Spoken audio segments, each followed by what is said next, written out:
नमस्कार, मैं श्रेया और आप देख रहे हैं खबरें बिहार। बढ़ते हैं खबरों की ओर। तेजस्वी यादव के कार्यकर्ता संवाद के दूसरे चरण की यात्रा हुई रद्द, इस वजह से बदला कार्यक्रम। बिहार के नेता विपक्ष तेजस्वी यादव के दूसरे चरण की कार्यकर्ता संवाद यात्रा कार्यक्रम में संशोधित कर दिया गया है। तेजस्वी यादव बीती रात ही कार्यकर्ता संवाद यात्रा पर निकले थे। झारखंड विधानसभा एवं बिहार में होने वाले 4 विधानसभा क्षेत्रों के उपचुनाव के मद्देनजर तेजस्वी यादव का कार्यकर्ता दर्शन सह संवाद कार्यक्रम के दूसरे चरण के लिए पूर्व घोषित कार्यक्रम को संशोधित किया गया है। तेजस्वी यादव अपने दूसरे चरण की यात्रा के मुताबिक फिलहाल बांका में हैं। अब तेजस्वी बांका से और जमुई यात्रा के बाद वापस पटना लौट आएंगे। तेजस्वी की आगे की कार्यक्रम रद्द कर दी गई है। मैंने आपको वोट दिया, अब मेरा शादी करवाओ। बीजेपी विधायक के समक्ष पेट्रोल पंप कर्मी ने की अजीबोगरीब हरकत। भाजपा विधायक के समक्ष एक पेट्रोल पंप कर्मचारी ने ऐसी मांग रखी कि विधायक जी भी सुनकर दंग रह गए। दरअसल पेट्रोल पंप कर्मी ने कहा कि मैंने आपको वोट दिया है, अब हमारी शादी करवाओ। उनकी बातें सुनने के बाद विधायक ने पूछा कि कितना कमाते हो, तब वो कहता है कि 6,000 रुपए महीना मिलता है और मिशन स्कूल के सामने 13 बीघा जमीन है। वायरल वीडियो में उत्तर प्रदेश के महोबा जिले के चरखारी सीट से बीजेपी विधायक ब्रजभूषण राजपूत को ये सारी चीजों का सामना करना पड़ा है, जब पेट्रोल पंप के कर्मी ने उनसे अजीबोगरीब मांग कर दी। सीएम योगी और राजनाथ सिंह समेत 9 वीवीआईपी की सुरक्षा से हटाए जाए। एनएसजी कमांडो सीआरपीएफ को मिली अहम जिम्मेवारी। केंद्र सरकार ने सीएम योगी और राजनाथ सिंह समेत कुल 9 वीवीआईपी की सुरक्षा में तैनात एनएसजी कमांडो को सुरक्षा से हटाने का फैसला लिया है। अब ये सभी लोग सीआरपीएफ के सख्त सुरक्षा घेरे में रहेंगे। सरकार ने अगले महीने तक इनकी सुरक्षा का जिम्मा सीआरपीएफ को सौंपने का आदेश जारी किया है। दरअसल गृह मंत्रालय ने हाल ही में संसद की सुरक्षा ड्यूटी से हटाए गए विशेष रूप से प्रशिक्षित कर्मियों की गई बटालियन को सीआरपीएफ वीआईपी सिक्योरिटी विंग से जोड़ने का मंजूरी दिया है। सूत्रों के मुताबिक जिन वीआईपी की सुरक्षा के लिए एनएसजी तैनात है, उनकी सुरक्षा के लिए अब सीआरपीएफ को तैनात किया जाएगा। तरारी सीट के लिए पीके की पार्टी जनसुराज ने किया कैंडिडेट के नाम का ऐलान। लेफ्टिनेंट जनरल एसके सिंह को दिया टिकट। बिहार में 4 सीटों पर होने वाले उपचुनाव के लिए जनसुराज ने अपने कैंडिडेट के नाम का ऐलान कर दिया है। पार्टी ने तरारी विधानसभा सीट से प्रत्याशी का ऐलान किया है। इस सीट के लेफ्टिनेंट जनरल एसके सिंह को जनसुराज ने अपना कैंडिडेट बनाया है। अपने नाम के ऐलान के साथ ही उन्होंने यह कहा है कि अब तक हमने समाज के सिर्फ लिए हैं और अब समाज के लिए कुछ करने का समय है। इसी विश्वास के साथ चुनाव में उतरने का फैसला लिया है। क्या पूर्व विधायक मुन्ना शुक्ला को मिली राजद में आने की सजा? बाहुबली नेता ने कोर्ट में सरेंडर करने से पहले खुद किया खुलासा। बिहार सरकार के पूर्व मंत्री बृज बिहारी प्रसाद की हत्या के आरोप में विजय कुमार शुक्ला उर्फ मुन्ना शुक्ला को आजीवन कारावास की सजा सुनाई गई है। मुन्ना शुक्ला 16 अक्टूबर को पटना जिला कोर्ट में सरेंडर किए। वहीं सरेंडर करने से पहले मुन्ना शुक्ला ने बड़ा बयान दिया है। साथ ही मुन्ना शुक्ला ने कहा है कि उन्हें सर्वोच्च न्यायालय पर भरोसा है। उन्होंने ये भी कहा कि वो न्यायालय का सम्मान करते हैं।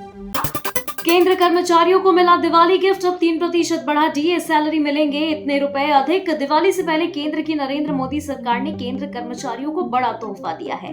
केंद्र सरकार ने कर्मचारियों के महंगाई भत्ते में 3% का इजाफा करने का ऐलान कर दिया है। इस इजाफे के बाद डीए बढ़कर 53% हो गया है। इससे पहले इस साल मार्च में 4% का डीए हाइक मिला था। इसके बाद केंद्र कर्मियों में खुशी की लहर दौड़ पड़ी है। सीएम नीतीश के कार्यक्रम में नहीं मिली एंट्री तो भड़के माले विधायक। बीच सड़क पर धरना पर बैठे एमएलए महबूब आलम, खूब चला ड्रामा। मुख्यमंत्री नीतीश कुमार बुधवार को कटिहार के दौरे पर पहुंचे। इस मौके पर आयोजित कार्यक्रम में मुख्यमंत्री करोड़ों रुपए की योजनाओं की सौगात जिले के लोगों को देंगे। हालांकि सीएम के कार्यक्रम में उस वक्त अजीबोगरीब स्थिति उत्पन्न हो गई जब बलरामपुर के भाकपा माले विधायक महबूब आलम अचानक बीच सड़क पर धरने पर बैठ गए। पिछले कुछ महीने से मुख्यमंत्री नीतीश कुमार ने न सिर्फ मीडिया बल्कि विपक्षी दलों के विधायकों और सांसदों तक से दूरी बना रखी है। मुख्यमंत्री के कार्यक्रमों में विपक्ष के नेताओं को बुलाया तो जाता है, लेकिन कुछ खास तरजीह नहीं दी जाती है। रबी की 6 फसलों की एमएसपी बढ़ाने का केंद्र सरकार के निर्णय का बिहार के कृषि मंत्री ने किया स्वागत। पीएम मोदी को बताया किसानों का सच्चा हितैषी। बिहार के कृषि मंत्री मंगल पांडे ने केंद्र सरकार द्वारा बुधवार को रबी की 6 फसलों का न्यूनतम समर्थन मूल्य बढ़ाने का स्वागत करते हुए कहा कि देश के यशस्वी प्रधानमंत्री नरेंद्र मोदी सच्चे अर्थों में किसान हितैषी। उन्होंने कहा कि सबसे ज्यादा इजाफा सरसों तिलहन में 300 रुपए और रबी की प्रमुख फसल गेहूं की कीमतों में 150 रुपए प्रति क्विंटल की गई है। अब गेहूं का न्यूनतम समर्थ 2,425 रुपए क्विंटल हो जाएगा। चना, मसूर, कुसुम की एमएसपी में भी बढ़ोतरी की गई है। बिहार के जिन अंचलों में म्यूटेशन परिमार्जन केस ज्यादा लंबित, वहां आरओ की होगी तैनाती। अगले 3 महीने में पेंडिंग केस शून्य करने का दावा। जिन अंचलों में म्यूटेशन और परिमार्जन के मामले अधिक संख्या में लंबित है, वहां राजस्व अधिकारी की तैनाती का निर्णय लिया गया है। राजस्व एवं भूमि सुधार विभाग की कोशिश है कि अगले 3 महीनों में सभी प्रकार की ऑनलाइन सेवाओं में लंबित मामलों को शून्य किया जाए। राजस्व एवं भूमि सुधार विभाग के मंत्री डॉक्टर दिलीप कुमार जायसवाल ने विभाग के अधिकारियों को यह निर्देश दिया है।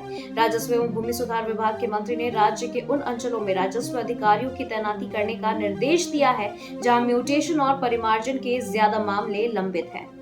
बिहार विधानसभा की 4 सीटों पर होने वाले उपचुनाव के लिए एनडीए में हो गया सीट बंटवारा। जाने कौन कहां से लड़ेगा चुनाव। बिहार विधानसभा की 4 सीटों पर होने वाले उपचुनाव को लेकर बिहार एनडीए में सीटों का बंटवारा हो गया है। भाजपा प्रदेश अध्यक्ष दिलीप जायसवाल ने इसकी जानकारी देते हुए बताया, चारों सीटों में 2 सीटों पर बीजेपी और एक सीट पर जेडीयू और हम चुनाव लड़ेगी। उन्होंने बताया कि चारों सीटों में रामगढ़ और तरारी विधानसभा सीट पर बीजेपी अपने कैंडिडेट उतारेगी। वहीं बेलागंज में जेडीयू और इमामगंज की सीट पर हिंदुस्तानी अवाम मोर्चा के उम्मीदवार मैदान में होंगे।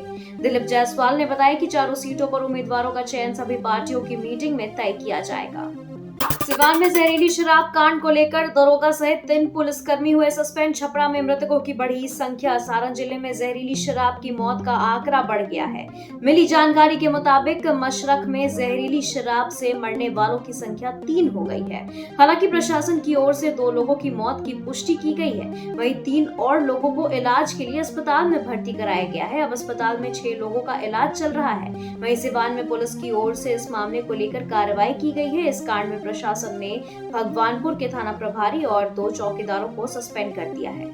गोपालगंज सदर अस्पताल में इलाज कराने पहुंचा युवक, कर्मियों के पैसे मांगने पर खुद शुरू किया इलाज। गोपालगंज जिले के सदर अस्पताल में उस वक्त अजीबोगरीब नजारा देखने को मिला जब एक जख्मी व्यक्ति इलाज कराने सदर अस्पताल पहुंचे, लेकिन सदर अस्पताल के इमरजेंसी वार्ड में तैनात स्वास्थ्य कर्मियों ने उस व्यक्ति से मरहम पट्टी लगाने के लिए पैसे की डिमांड कर डाली। हालांकि युवक के पास पैसे नहीं होने के कारण उसने पैसे देने से इनकार कर दिया, जिसके बाद जख्मी व्यक्ति ने खुद ही अपना इलाज शुरू कर दिया। जख्मी व्यक्ति की पहचान नगर थाना क्षेत्र के हरखुआ वार्ड नंबर 24 निवासी स्वर्गीय रामदेव यादव के बेटे सुखारी यादव के रूप में हुई है।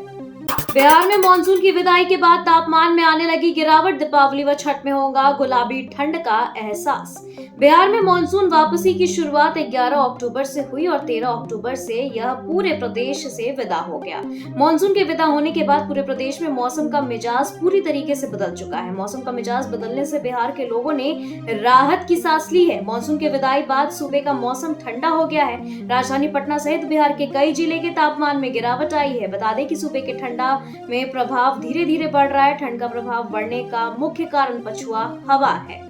अरवल में राजकीय सम्मान के साथ किया गया शहीद सूबेदार अमरेश कुमार का अंतिम संस्कार। लोगों ने गमगीन आंखों से दी विदाई। असम में शहीद हुए सेना के सूबेदार अमरेश कुमार का अंतिम संस्कार राजकीय सम्मान के साथ उनके पैतृक गांव अरवल जिले में कुर्था प्रखंड क्षेत्र स्थित मेरोगंज गांव में किया गया। शहीद की वीरता और बलिदान को श्रद्धांजलि अर्पित करने के लिए उनके अंतिम संस्कार की तैयारी पूरे सम्मान के साथ की गई। जगह जगह पर शहीद अमरेश कुमार का पोस्टर और तिरंगा झंडा लगाया गया था। जगह जगह युवाओं के साथ ही महिलाओं और स्कूली बच्चों की भी भीड़ देखी गई है। हर कोई शहीद को अंतिम विदाई देने पहुंचा और उनके पार्थिव शरीर की एक झलक देखना चाहता था। दीपावली का ऑफर देकर साइबर अपराधियों ने दर्जनों लोगों से की ठगी। शातिर ढंग से लेते थे घटना को अंजाम। बिहार का सबसे बड़ा साइबर क्राइम का अड्डा नवादा के वारसलीगंज में एक बार फिर से पुलिस ने कार्रवाई करते हुए 15 साइबर अपराधी को गिरफ्तार किया है। जहां बुधवार को नवादा एसपी कार्यालय में साइबर डीएसपी प्रिया ज्योति जानकारी दी है। डीएसपी ने कहा कि नवादा पुलिस कप्तान अभिनव धीमान की देखरेख में टीम गठन किया गया और फिर वारसलीगंज प्रखंड के सोरीपुर गाँव में अलग अलग स्थान पर साइबर क्राइम कर 15 युवकों को गिरफ्तार किया गया है। बुधवार को प्रेस वार्ता के दौरान उन्होंने इस बात की जानकारी दी। भागलपुर में मरीज को देखकर हैरान रह गए डॉक्टर। रसेल वाइपर का मुंह दबोचे पहुंचा अस्पताल, कहा इसी ने काटा है। दुनिया के 5 सबसे जहरीले सांपों में से एक रसेल वाइपर है। इससे भागलपुर में गंगा किनारे बसे लोगों को खास परेशानी हो रही है। मंगलवार रात भी एक व्यक्ति इस सांप का शिकार हुआ। सांप ने जब मेराचक के प्रकाश मंडल को काट लिया तो वह उसको पकड़ के सीधा मायागंज अस्पताल पहुंच गया। लुंगी गंजी पहने वह एक हाथ में सांप का मुंह दबाए अस्पताल पहुंचा तो यह देखकर अफरा तफरी मच गई। लोग क्या, वहां मौजूद डॉक्टर भी दंग रह गए और उसके पास नहीं आए। किसी तरीके से उनके हाथ से सांप छुड़ाकर बंद किया तो प्रकाश का इलाज शुरू हो सका। पटना में गंगा नदी के इन 109 घाटों पर चल रही तैयारी, डीएम एसएसपी ने लिया जायजा। पटना डीएम डॉक्टर चंद्रशेखर सिंह, वरीय पुलिस अधीक्षक पटना राजीव मिश्रा और नगर आयुक्त पटना नगर निगम निमेश कुमार पराशर द्वारा वरीय पदाधिकारियों के साथ छठ महापर्व 2024 की तैयारियों का जायजा लिया गया और सभी घाटों का निरीक्षण किया गया। भारतीय अंतर्देशीय जलमार्ग प्राधिकरण के जारोपैक्स वेसल एमवी स्वामी परमहंस के दीघा पाटलिपुत्र से प्रारंभ कर दानापुर के नासरीगंज घाट होते हुए सभी घाटों का जायजा लिया गया और सभी छठ पूजा को लेकर के होने वाली तैयारियों का भी जायजा लिया और साथ ही कई निर्देश दिए गए। औरंगाबाद में थाना प्रभारी पर रिश्वत लेते हुए समझौता का लगा आरोप, जांच का आदेश जारी। औरंगाबाद के गो थाना अध्यक्ष कमलेश पासवान पर मारपीट के मामले में समझौता करवाने के नाम पर 35,000 रिश्वत लेने का आरोप गो थाना क्षेत्र के देवरा गांव निवासी गोरख चौधरी के बेटे ने लगाया है। इसको लेकर रवि ने अपना पैसा वापस करवाने की मांग को लेकर औरंगाबाद एसपी से गुहार लगाई। रवि के मुताबिक सुदर्शन पासवान उर्फ भोला पासवान ने कहा कि बड़ा बाबू 35,000 मांग रहे हैं और यहीं से मामला को रफा दफा कर देंगे। इसके बाद भोला पासवान को पे फोन द्वारा 14,000 रुपए और 21,000 रुपए नकद दिया।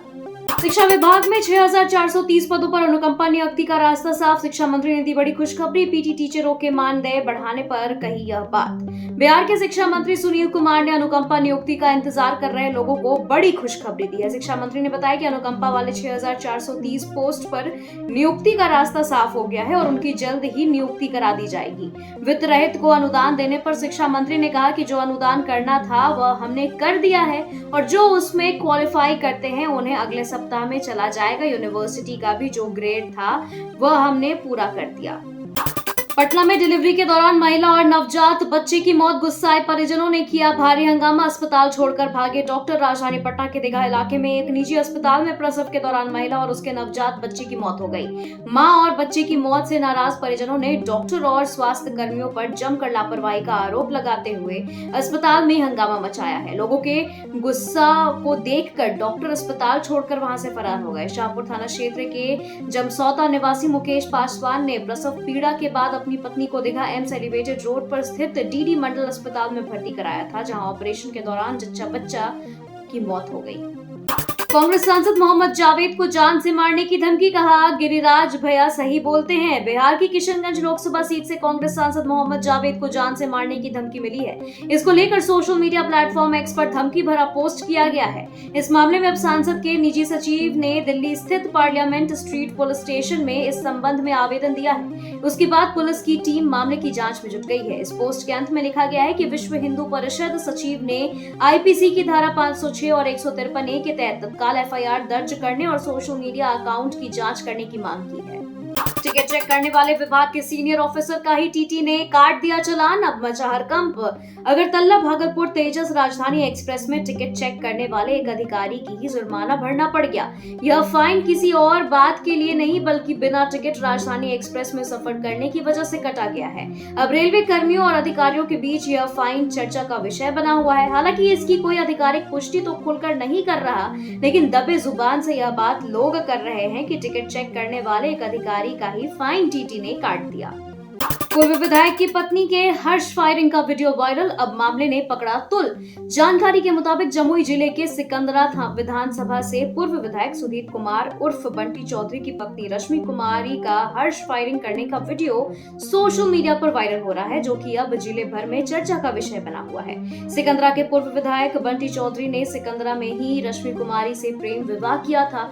कुछ 5 साल पहले टिकटॉक पर भी सिकंदरा विधायक का पत्नी के साथ वीडियो वायरल हुआ था, तभी पूर्व विधायक की जमकर किरकिरी हुई थी। भोजपुरी सिंगर अनुपमा यादव के साथ बदसलूकी और मारपीट, मुखिया समेत कई पर एफआईआर दर्ज। बिहार के नवादा जिले के वारसिलीगंज में दुर्गा प्रतिमा विसर्जन के दौरान भोजपुरी गायिका अनुपमा यादव और उनके साथियों के साथ अभद्र व्यवहार और मारपीट की घटना सामने आई है। इसके बाद अब भोजपुरी सिंगर ने इस मामले में स्थानीय थाने में प्राथमिकी दर्ज कराई है, जिसमें मुखिया और पूजा समिति के सदस्यों समेत अन्य ग्रामीणों को आरोपित किया गया है। अब पुलिस मामले की जांच कर रही है। बताया जा रहा है कि जब वह टोली समेत कार्यक्रम समाप्त कर लौटने लगी तब आरोपितों ने अभद्रता करते हुए मारपीट की। मारपीट में उनके सहयोगी भी जख्मी हो गए, जिनका उपचार स्थानीय सीएचसी में कराया गया है। कोहरे के कारण बिहार से चलने वाली 2 दर्जन ट्रेनों को किया गया कैंसिल। कई ट्रेनों के परिचालन के दिनों में हुई कटौती। कोहरे के कारण ट्रेनों को हादसे से बचाने के लिए पूर्व मध्य रेलवे ने बिहार से चलने वाली 2 दर्जन ट्रेनों को कैंसिल कर दिया है। वहीं 2 दर्जन ट्रेनों के परिचालन के दिनों में कटौती की गई है। ट्रेनों के कैंसिल करने का यह फैसला आगामी 1 दिसंबर से लेकर अगले साल 28 फरवरी तक लागू रहेगा। जिन ट्रेनों को कैंसिल किया गया उनमें मुख्य रूप से हावड़ा देहरादून उपासना express, Kamakhya Anand Vihar express, Tata Amritsar express जैसी गाड़ियां शामिल हैं। खबरों के सिलसिलों में फिलहाल इतना ही। बने रहे खबरें बिहार के साथ। नमस्कार।